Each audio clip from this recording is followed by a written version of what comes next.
Assalamualaikum solih-solihah. Gimana kabarnya hari ini?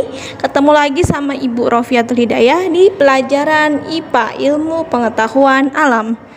Pada pertemuan minggu ini kita sudah masuk di bab 2 ya, yaitu tentang ciri benda tak hidup dan makhluk hidup. Nah, tujuan pembelajaran hari ini agar kalian bisa membedakan apa itu biotik dan abiotik, mempelajari ciri-ciri dari makhluk hidup. Sambil dibuka bukunya halaman 30 ya, solih-solihah.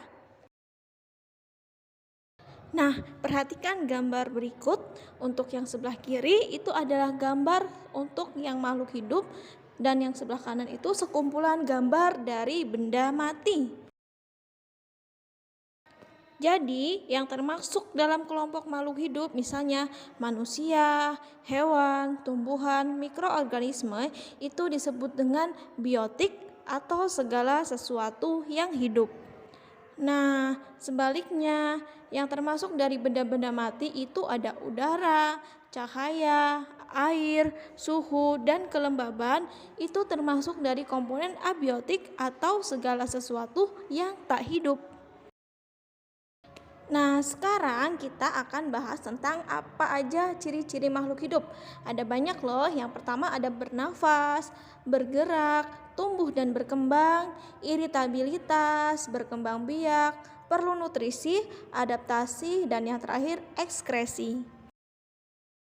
Yuk kita mulai bahas satu persatu, dimulai dari bernafas atau respirasi. Jadi bernafas adalah menghirup oksigen dan mengeluarkan karbon dioksida dan uap air. Tujuan makhluk hidup bernafas adalah untuk memperoleh energi. Nah, untuk alat pernafasannya juga berbeda-beda loh. Untuk manusia itu bernafas dengan paru-paru. Kalau cacing, alat pernafasannya langsung dengan menggunakan kulitnya. Dan untuk burung bernafas dengan paru-paru yang dibantu oleh pundi-pundi udara. Ikan, alat pernafasannya menggunakan insang. Sedangkan katak ketika dia masih beruduh dia bernafas menggunakan insang. Tetapi ketika dewasa dia bernafas menggunakan paru-paru yang dibantu oleh kulitnya. Kemudian untuk serangga, alat pernafasannya dengan menggunakan sistem trakea. Nah, bagaimana dengan tumbuhan?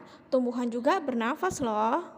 Tumbuhan bernafas di dalam daunnya menggunakan mulut daun yang disebut dengan stomata.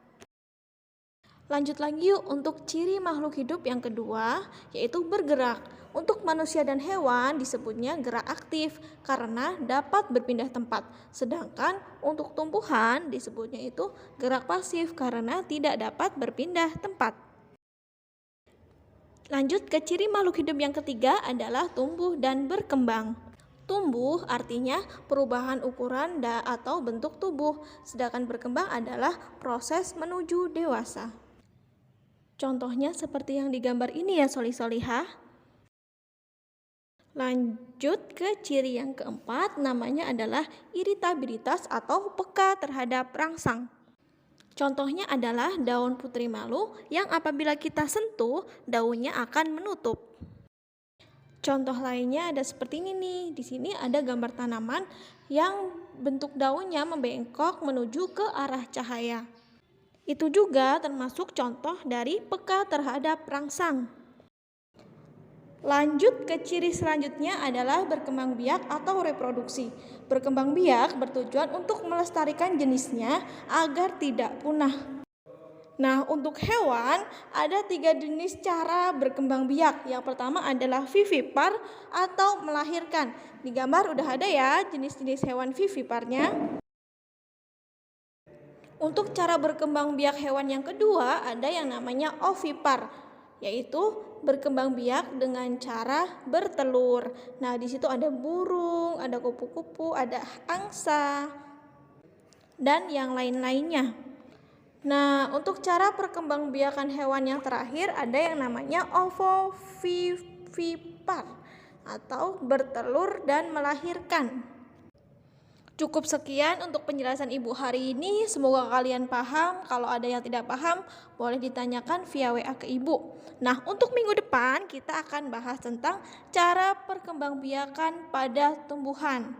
Dan jangan lupa dikerjakan tugasnya ya. Tugas ada di akhir video. Selamat mengerjakan. Ibu akhiri. Wassalamualaikum warahmatullahi wabarakatuh.